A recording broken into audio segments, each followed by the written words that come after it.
Dari awal HP ini dirilis, udah banyak dari kalian yang kasih pujian nih. Karena satu hal, yaitu harga. HP yang AnTuTu benchmarknya sejutaan lebih ini dijual di harga nggak sampai 5 juta. Ngeri kan? Dan setelah sebulan ini, si Poco X6 Pro udah bersama gua. Apakah panasnya semakin membara?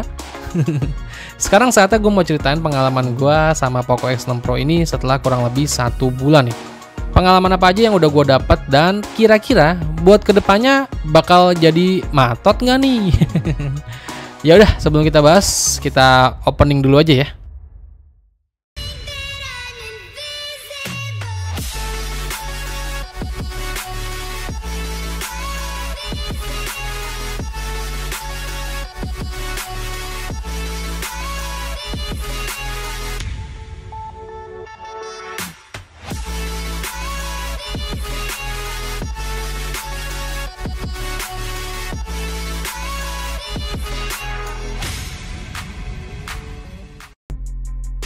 Pada saat gua unboxing dan lihat langsung HP-nya, first impression gua sama HP ini, kalau dilihat dari desainnya ya B aja sih.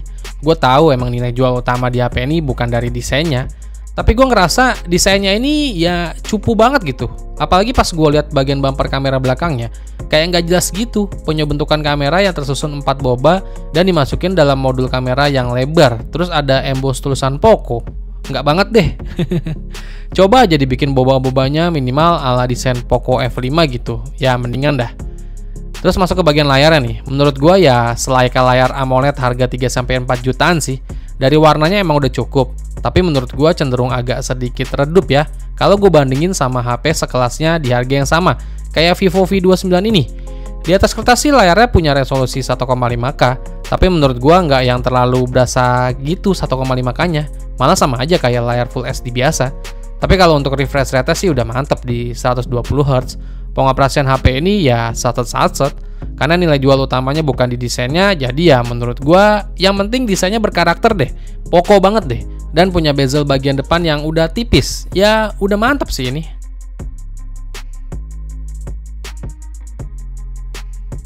Terus kita masuk ke bagian performanya nih. Dimana bagian ini yang jadi nilai jual utama di HP ini ya. Chipset yang dipakai itu dari Dimensity 8300 Ultra, yang dimana skor AnTuTu benchmarknya itu di angka sejutaan lebih. Ini sih keren, HP 5 juta gini bisa menghasilkan skor AnTuTu tembus sejuta lebih. Tapi perlu diingat ya, HP ini menurut gua terlalu over temperatur atau overheat. Alhasil panasnya lumayan berasa di HP ini loh. Tapi menurut gua ya hal wajar juga sih, namanya speed udah terlanjur ngebut, panas yang dihasilkan pun otomatis berlebihan. Di sini coba gue tes main Call of Duty Mobile, settingan grafik very high for Rata Max, HP ini sangat mampu melibas game ini. Cuma dengan catatan, baru main kurang lebih 5 menitan, panas di HP ini langsung membara, alias panas. Tapi game sih masih anteng aja dan nyaman aja dimainkan. Gua saranin sih kalau kalian mau pakai main game yang lama, wajib mesti pakein fan cooler biar mendingan panasnya terobati. Terus main Mobile Legends rata kanan juga udah manteng di 90 fps. Tapi ya itu, lagi-lagi HP ini buat panasnya itu membara. Tapi gamenya pastinya masih nyaman dimainkan.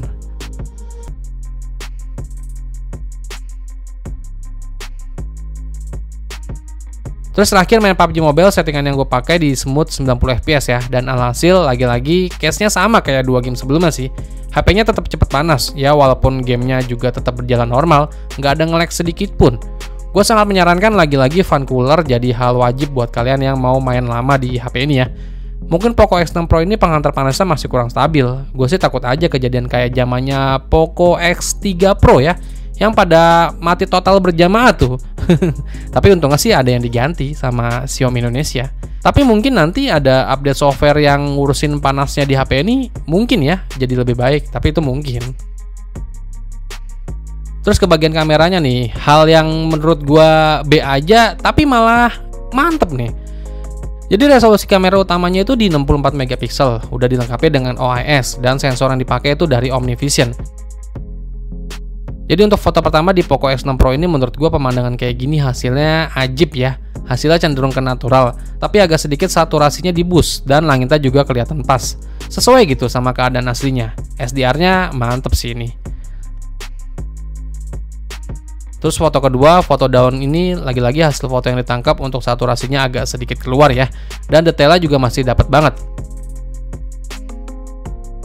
Terus foto yang ada objek kayak gini juga udah bagus, warnanya dapet, nggak pucet, dan lagi-lagi SDR-nya bekerja dengan baik.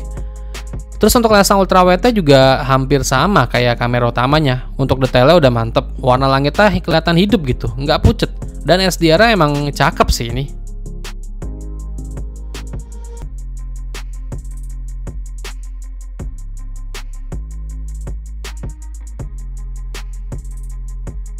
Dan untuk kamera depannya menurut gua hasilnya masih dalam batas aman sih. Detailnya juga udah lumayan, buat upload ke sosmed juga udah lumayan keren.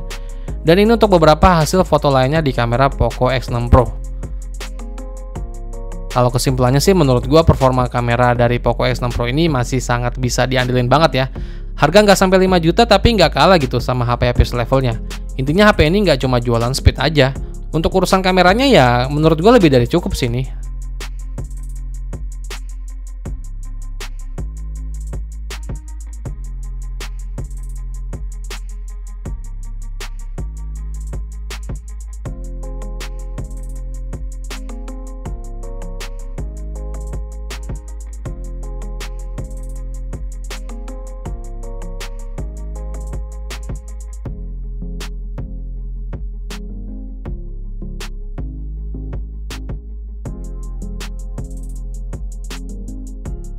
Terus ke perekaman videonya, ini yang menurut gue bisa dibilang gue puas sih. Karena kestabilannya itu juara, dan hasil audio mic yang ditangkap juga udah mantep. OIS-nya berjalan dengan baik sini. Nah, kita lihat langit ya. Tuh, langitnya juga cakep.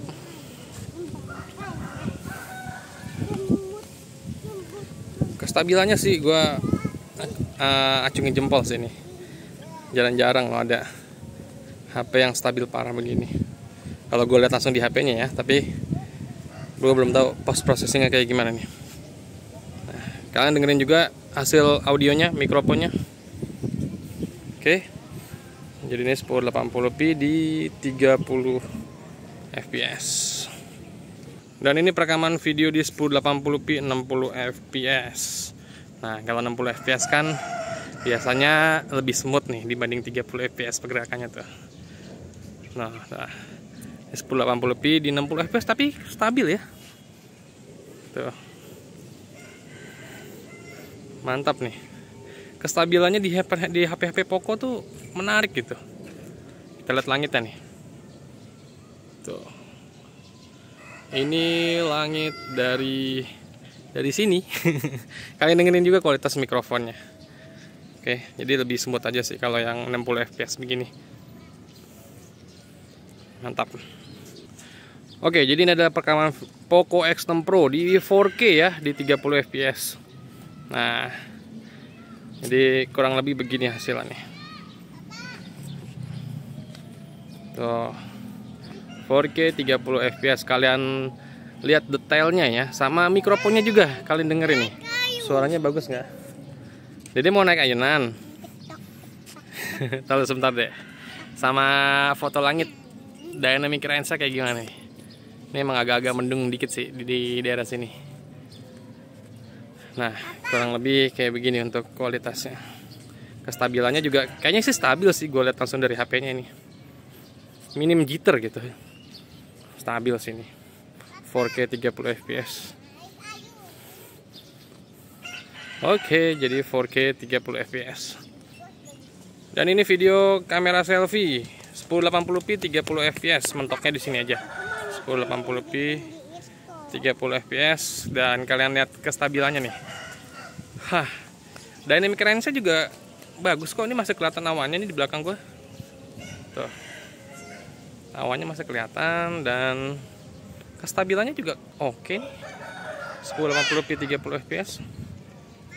Cakep kok ini. HP ini udah punya fitur-fitur yang udah kekinian juga nih, kayak sistem operasinya udah HyperOS terbaru.